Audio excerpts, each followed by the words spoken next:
Pagi ini saya bersama dengan seorang teman saya dari Universitas Samratulangi Manado, Dr. Ferry Daud Liando MSI. Beliau adalah salah seorang pegiat pemerhati atau saya sebut beliau adalah salah seorang akademisi yang selama ini konsen dengan isu-isu kepemiluan. Pada pagi hari ini kami akan berbincang terkait dengan penundaan Pilkada tahun 2020 yang sedianya dilaksanakan pada 23 September 2020, tapi karena terkait dengan pandemi COVID-19, maka kemudian diundur atau ditunda ke 9 Desember 2020. Pak Ferry, apa kabar, Bung? Ya, alhamdulillah sehat walafiat. Gimana Bung Rahmat kabar? Baik?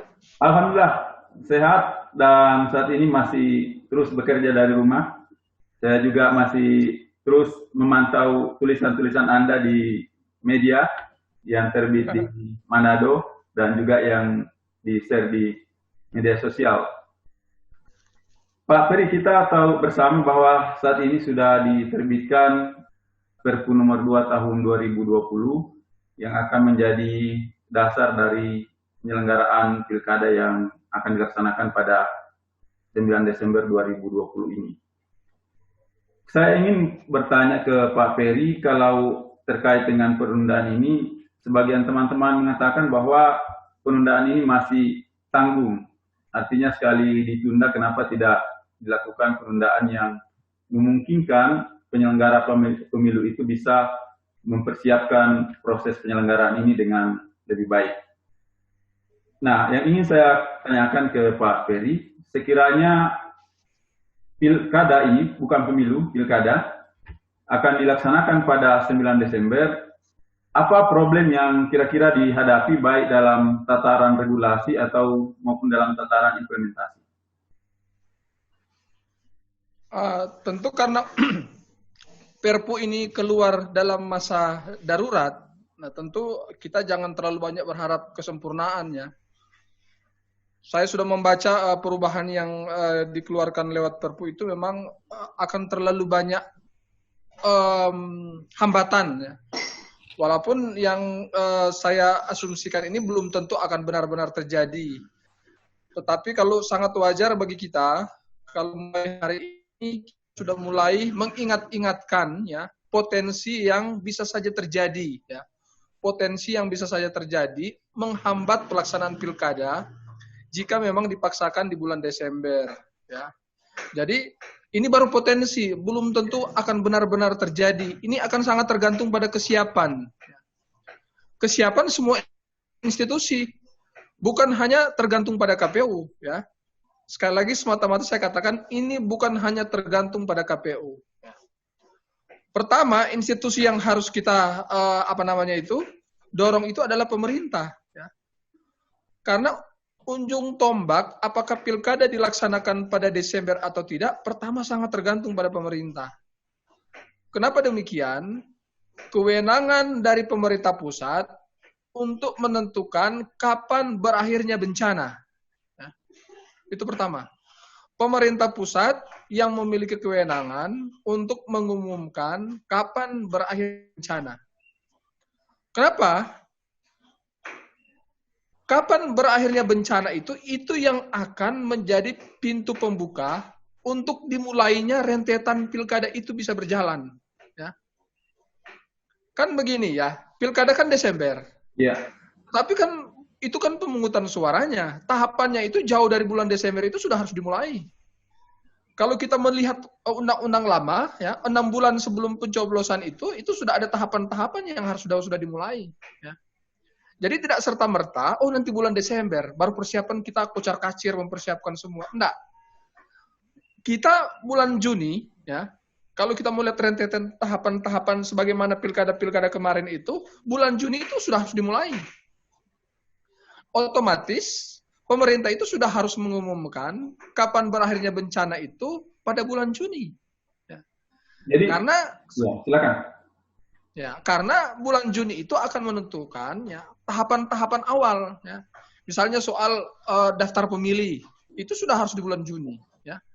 Kemudian verifikasi ya, calon perseorangan, dukungan calon perseorangan itu kan harus di bulan Juni semua.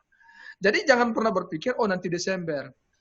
Itu memang harus, dan semuanya itu harus diawali dari pengumuman pemerintah untuk menentukan kapan berakhirnya bencana nasional ini. Dari situ mulailah. Nah, ketika pemerintah sudah menetapkan kapan berakhir, barulah di situ dasar dari KPU untuk merumuskan PKPU baru. Ya, kan nggak perlu pakai kan PKPU lama, ya. Karena kan kita kan sudah ada undang-undang baru, sudah ada Perpu baru. Jadi PKPU yang kita gunakan pada saat undang-undang lama itu kan nggak berlaku lagi. Jadi kita pakai pada rujukannya ada pada Perpu. Jadi semua PKPU itu harus diperbaiki. Berarti begini Pak Fir, ya, saya konfirmasi lagi setelah terbitnya Perpu nomor 2 tahun 2020, implikasinya itu akan PKPU yang ada sebelumnya harus melakukan penyesuaian dengan Perpu yang baru ini. Iya, memang demikian begitu ya. Karena memang salah satu bagian dalam konsideransi itu kan harus pada Perpu, ya. Jadi semua konsideran PKPU itu kan acuannya kan pada Perpu, ya. Jadi pemerintah pertama institusi pemerintah, ya.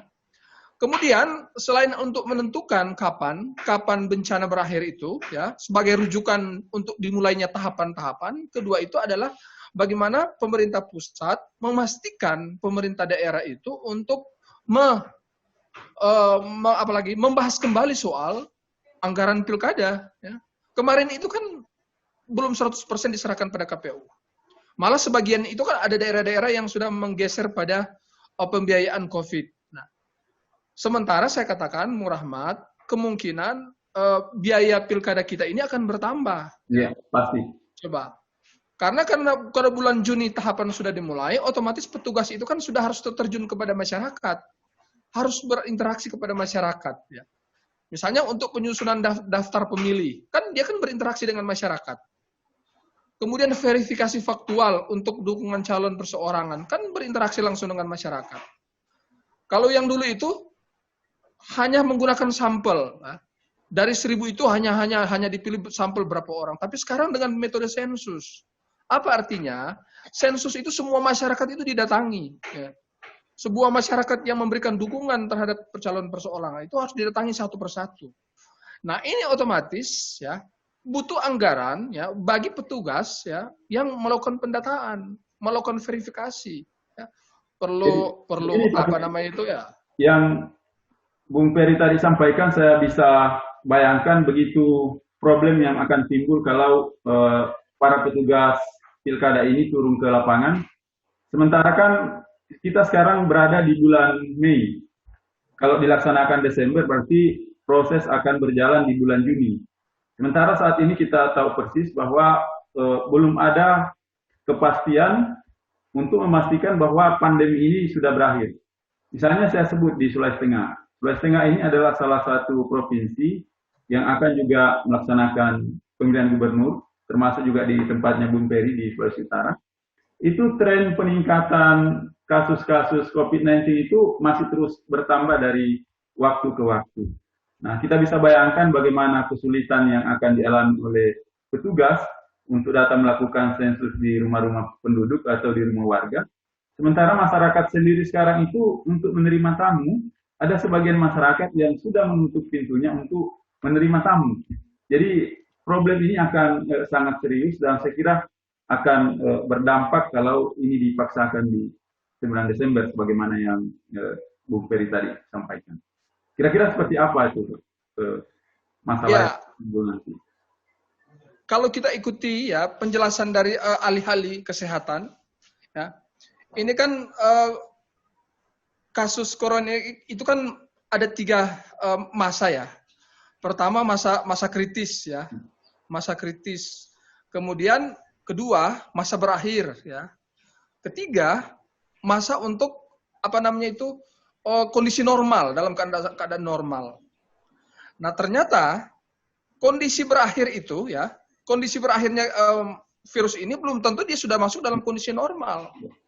Katakanlah dia sudah berakhir bulan Mei ya, sesuai dengan prediksi pemerintah, ya, prediksi pemerintah. Tetapi kita masih harus bulan lagi untuk benar-benar menuju pada kondisi yang normal. Jadi ini barangkali yang lupa tidak diingat, dipikirkan oleh pemerintah ketika Perpu ini dikeluarkan. Jadi ada waktu yang bertemu, katakanlah pandemi ini akan berakhir, tetapi belum berakhir, belum pulih, kita sudah harus masuk ke tahapan pilkada itu. Jadi waktu itu ketemu di katakanlah sekitar bulan Juni itu pun kalau berakhir. Sementara tidak ada jaminan sekarang bahwa pandemi ini akan berakhir. Nah, iya, pada masa krisis kita belum tahu sampai kapan. Ya. Jadi menurut Bung Peri, apakah keputusan sementara untuk melakukan pilkada pada 9 Desember itu adalah sebuah keputusan yang mungkin masih sangat riskan untuk terganggu dengan hal-hal yang kita tidak bisa prediksi sekarang terkait dengan perkembangan COVID-19 ini. Nah, pertanyaan saya, kenapa tidak pemerintah mendorong bahwa pilkada ini diundur ke tahun 2021 misalnya. Kira-kira kalau itu diundur, apa konsekuensinya sebenarnya, Pak Peri? Iya. Kita kan kemarin sebelum Perpu ini keluarkan, kita kan sudah melakukan banyak tekanan, ya. Tekanan kita sudah masuk ke Kemendagri, ke Komisi 2, ke staf ahli yang menyusun ini. Kita sudah menjelaskan resiko-resiko yang bisa terjadi. Tetapi ketika usulan-usulan ini ya oleh kelompok masyarakat ini tidak diindahkan, makanya muncul banyak spekulasi, muncul banyak kecurigaan, ya. Ya kalau mungkin Anda orang hukum, ya kalau kita di politik kita paham itu ya. Feeling itu kita bisa tangkap sampai ke sana. Di politik itu ada yang disebut dengan take and give, ya. Loh, saya sudah menang presiden, otomatis kepala daerah itu harus status quo. Kalau bisa nggak bisa diganti, ya. Anda tahu bulan Februari, ya, kepala daerah yang terpilih di tahun 2015 akan berakhir masa jabatan di bulan Februari, hampir semua di bulan Februari. Otomatis Anda bayangkan kalau misalnya pilkada itu dilaksanakan setelah bulan Februari, otomatis yang incumbent itu tidak berkuasa lagi. Kan jabatannya itu kan dialihkan pada pejabat, ya. Pejabat yang otomatis memang kewenangan dan otoritas incumbent itu sudah berkurang. Nah, jadi ada semacam kecurigaan, jangan sampai ini kompromi tekanan kepada Jokowi. Pak Jokowi, Anda sudah menang waktu presiden kemarin, kami itu babak belur loh ketika memenangkan Anda. Nah, sekarang bagaimana Anda membantu kami juga untuk memenangkan kami, ya. Kalau boleh status quo, ya. Kalau kami incumbent begitu sangat-sangat mudah untuk bisa kembali menang, ya. Kalau kami sudah berakhir masa jabatan, kami tidak bisa lagi mengontrol aparat untuk dimobilisasi. Kami tidak lagi bisa menggunakan anggaran APBD untuk memanfaatkan dalam rangka popularitas diri dan segala macam. Tapi itu spekulasi, Bung Ahmad. Belum tentu ini benar. Tetapi kita kan curiga, kenapa kok pemerintah itu begitu gesit bulan Desember tidak memperhatikan soal kondisi kemanusiaan, soal kesehatan, soal kegentingan seperti ini. Tapi mudah-mudahan itu kecurigaan ini, tapi kita hanya fokus ke satu itu, tidak ada lain-lain. Coba Anda bayangkan, apa salahnya sih misalnya kalau kita pindah di 2021? Apa yang kurang? Justru di 2021 itu akan bagus. Anggaran juga ini akan lebih bagus, ya. Pembahasan anggaran akan lebih bagus, tidak ada risiko-risiko dan segala macam. Begini Pak Per, sebagai orang yang bergelut di bidang kepemiluan, apakah Pak Peri tidak khawatir kalau misalnya kita katakan ini dipaksakan di bulan Desember, itu akan menurunkan tingkat partisipasi pemilih? Karena kalau daripada saya rentang atau mengambil resiko untuk datang di TPS, ikut pemilihan, ya lebih baik saya di rumah saja. Karena kondisinya memang seperti itu. Ya, saya setuju partisipasi pemilih. Pertama, itu kan petugas pasti tidak akan optimal untuk mendata mana masyarakat yang berhak untuk memilih, ya. Ketidak optimal itu bisa saja masyarakat yang berhak itu tidak terdaftar semuanya, ya, karena masyarakat tidak berpartisipasi memberikan keadaannya, apakah mereka itu bisa berhak untuk memilih atau tidak. Nah, kedua, kehadiran dalam TPS, ya. Kehadiran dalam TPS mudah-mudahan di bulan Desember itu sudah normal keadaannya. Tetapi bulan Desember itu, Bung Rahmat, Anda tahu di daerah kita di Sulawesi itu bulan Desember itu kan dalam keadaan apa namanya itu cuaca yang curah hujan cukup tinggi. Iya, iya. Curah hujan cukup tinggi menyebabkan bencana di mana-mana, ada longsor di mana-mana. Ini akan berpengaruh pada keamanan logistik ya, termasuk distribusinya bisa terlambat. Kemarin ada beberapa TPS di Indonesia harus dilaksanakan pemungutan suara ulang karena memang TPS terlambat, logistiknya terlambat di TPS. Nah, itu yang menyebabkan. Nah, di daerah-daerah lain, Rahmat, mohon maaf, seperti di Sulawesi Utara itu, sebagian besar umat Nasrani itu aktif kusuk dengan beribadah persiapan perayaan Natal. Jadi kalau di sini kalau ibadah-ibadah semacam itu tidak ada lain yang bisa mengganggu. Jadi ini yang barangkali tidak banyak dipikirkan sehingga kekhawatiran ya bisa saja terjadi. Yang terkait dengan calon perseorangan, apakah itu tidak punya implikasi langsung untuk potensial merugikan calon perseorangan? Kalau tadi dikatakan bahwa model sekarang itu adalah model sensus, nah ini kita kan dalam problem yang susah sekali untuk melakukan interaksi ya, secara langsung dengan masyarakat. Apakah ini tidak potensial merugikan calon perseorangan, Bu Ferry? Anda tahu ketika dukungan masyarakat itu kan mulai dikumpulkan itu sekitar November, bulan September, November, Desember, itu kan? Ya.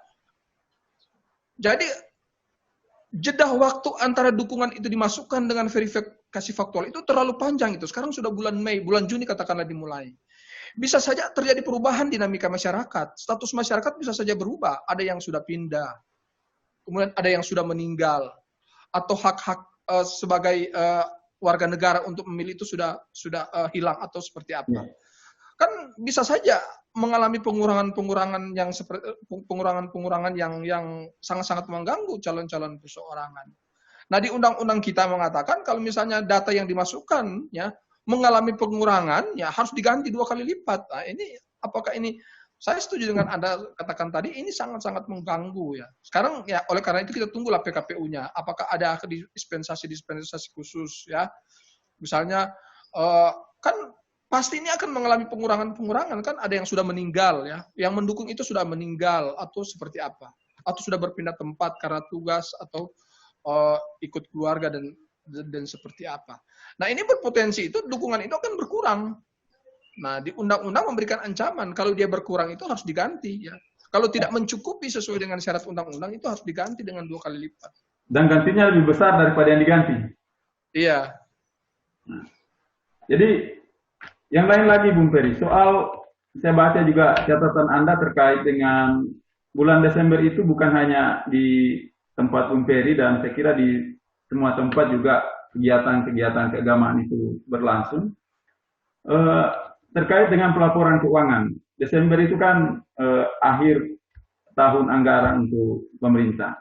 Nah, ini juga bisa menjadi problem yang sebetulnya teknis, tapi di lapangan nanti bisa menjadi problem yang serius terkait penggunaan anggaran untuk kegiatan pilkada ini. Nah, itu juga coba lihat. Kemarin itu kan banyak temuan ya. Di akhir tahun itu banyak temuan dari auditor BPK dalam rangka pelaporan. Itu kan banyak sekali persoalan. Salah satu penyebab itu karena memang para pengguna anggaran itu kesulitan sekali membuat laporan pertanggungjawaban. Jangankan di bulan Desember, bulan September saja dengan uang 151 triliun ya itu tidak gampang itu untuk membuat laporan pertanggungjawaban ya kalau kita total keseluruhan ya. Jadi ya bisa saja ini menjadi sebuah dispensasi sudah karena bencana lapor aja apa yang bisa laporkan saja ya. Ini potensi bisa saja terjadi kecurangan ya karena memang terlalu sulit, apalagi ini kan tanggal 9 itu ya, tanggal 9 kan banyak prosesnya sampai pada laporan pertanggungjawaban, dibereskan, dikumpulkan semua kwitansinya, SK-SK-nya dikumpulkan semua, bukti-bukti kegiatan mengumpulkan semua, dan itu kan diverifikasi lagi oleh pihak auditor, ya, untuk membuktikan bahwa dokumen-dokumen yang dimasukkan itu benar-benar valid, benar-benar sesuai dengan keadaan seperti apa. Nah setelah dimasukkan lagi, dikembalikan lagi untuk disempurnakan. Nah ini saya tidak tahu apakah, tapi ini kan kekhawatiran kita. Barangkali ke depan mungkin ada peraturan pemerintah yang bisa dikeluarkan karena keadaan bencana, mungkin laporan bisa sampai Maret misalnya. sampai bulan April misalnya kan. Tetapi kalau memang undang-undang tidak berubah, ini ribetnya bagi para pengguna anggaran membuat kegiatan di akhir tahun. Begini Bung Ferry, Anda kan termasuk pegiat kepemiluan yang berinteraksi dengan dekat teman-teman yang juga konsen di bidang ini. Kira-kira suasana kebatinan kawan-kawan di pegiat kepemiluan itu dengan keputusan pemerintah untuk tanda kutip memaksakan di 9 Desember itu seperti apa Pak Ferry dengan situasi sekarang?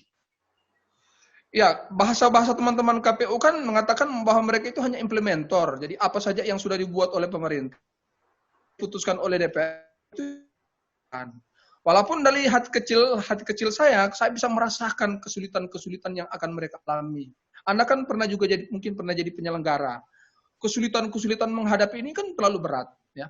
PKPU misalnya, ya, PKPU harus dibuat setelah pengumuman normal disampaikan. Anda tahu, PKPU itu kan bukan hanya kerja tunggalnya KPU. Ya, menurut undang-undang itu kan harus berkonsultasi dengan DPR. Tapi Anda tahu, tanggal 21 Mei itu, DPR itu sudah ada di mana? Ada di lapangan. Sedang melakukan reses. Lalu PKPU itu mau bahas bersama dengan siapa? Ya. Kan nggak ada perwakilan, setengahnya reses, setengahnya bahas PKPU. Nggak ada, karena itu agendanya itu kan agenda untuk seluruh anggota DPR. Tanggal 21, ya, 21 Mei itu sudah harus ada di lapangan. Sampai 1 bulan, sampai bulan Juni. Nah, KPU kan sulit juga bagaimana membuat PKPU kalau DPR, mitra kerja mereka menyusun PKPU, mereka tidak ada di tempat. Nah, ini kesulitan juga, ya. Kemudian bagaimana KPU itu berinteraksi lagi dengan pemerintah daerah itu untuk penyesuaian anggaran. Karena kan PPS dan PPK itu kan sudah harus diaktifkan kembali. Mereka butuh honor, butuh anggaran untuk melakukan aktivitas di lapangan. Bung Ferry, begini, kalau kita perhatikan itu tadi yang menjadi concern saya juga adalah partisipasi pemilih yang mungkin menurun kalau ini dipaksakan dalam situasi pandemi ini. Kira-kira dari aspek pengawasan yang akan dilakukan oleh Bawaslu itu juga kira-kira berdampak tidak dengan situasi kita sekarang ini? Oh, iya, ini juga PKPU itu Perpu ini juga adalah sesuatu yang memang sangat ditunggu-tunggu oleh teman-teman Bawaslu, ya. Karena selama ini kan Bawaslu kan nggak ada pegangan, ya. Dia mau bertindak pakai yang mana, ya. Nah, sekarang dengan sudah lahirnya dengan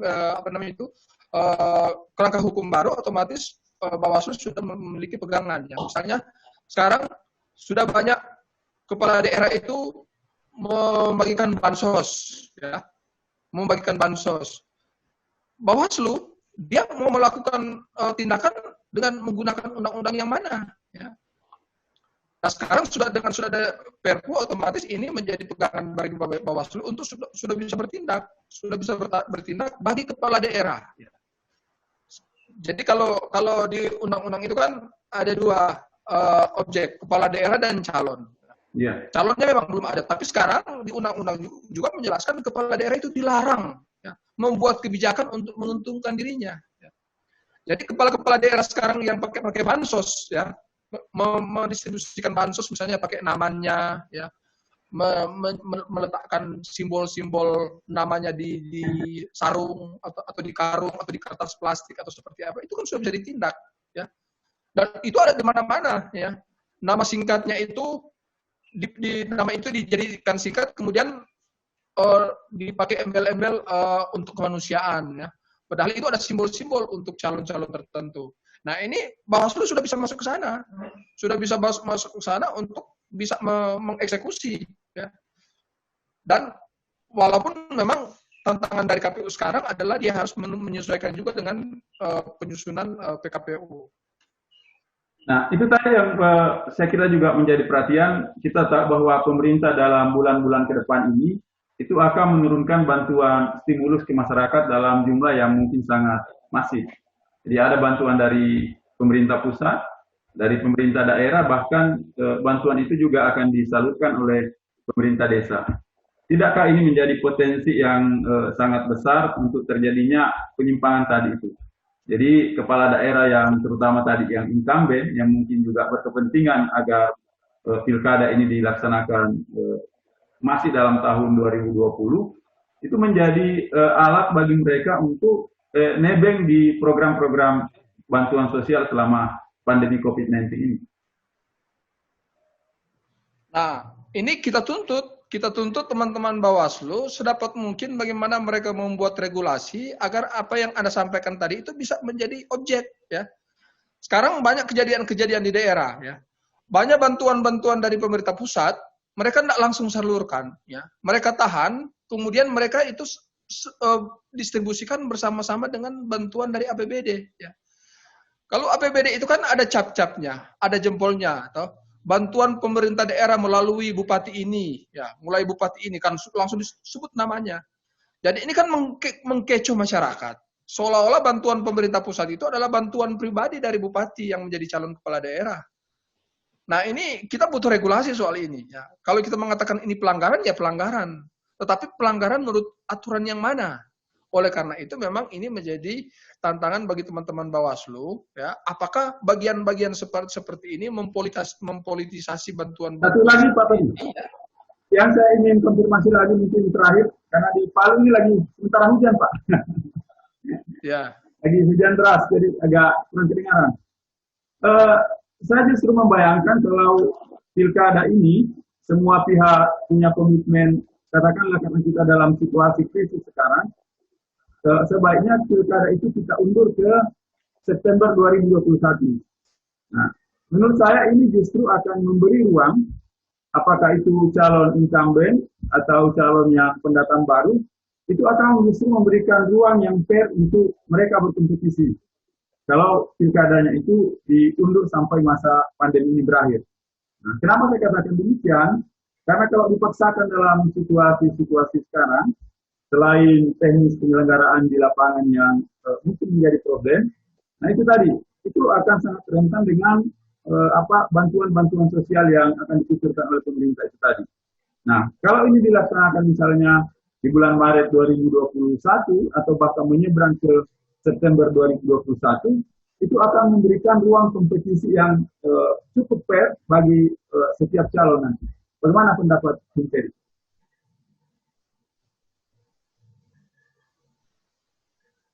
Halo? Ya, ini putus-putus, Mas. Iya. Mas Rahmat, ya, putus ya. Yang terakhir, pertanyaan yang terakhir, Pak Rahmat. Halo, Bung Ferry. Ya, putus ya. Ya, di sini agak ada gangguan lagi. Sementara kita jalan tadi hujan lebat. Jadi ada problem. Halo? Iya. Yang pertanyaan yang terakhir jadi, ya pertanyaan yang terakhir. Ya. Begini Bung Ferry, saya membayangkan kalau pilkada ini kita bersabar untuk misalnya ditunda sampai ke 2021, menyeberang ke 2021, apakah itu tidak justru bagus untuk memberikan ruang kompetisi yang lebih fair untuk semua kandidat?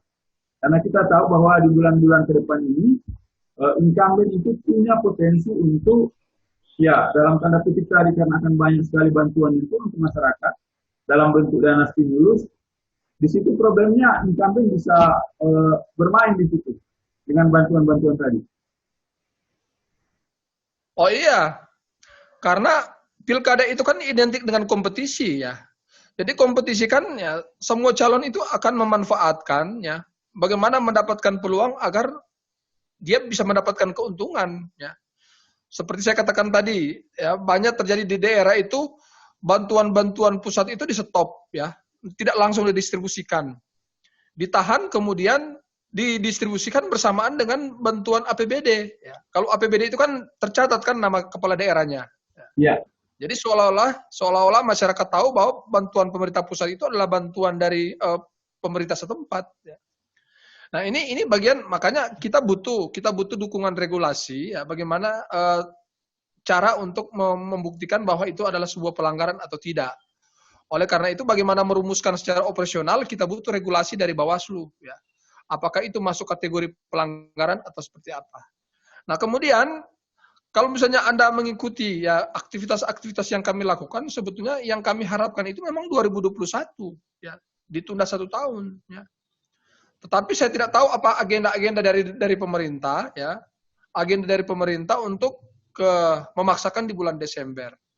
Walaupun di Perpu kemarin, Pak Rahmat masih membuka peluang untuk dilakukan di luar dari bulan Desember.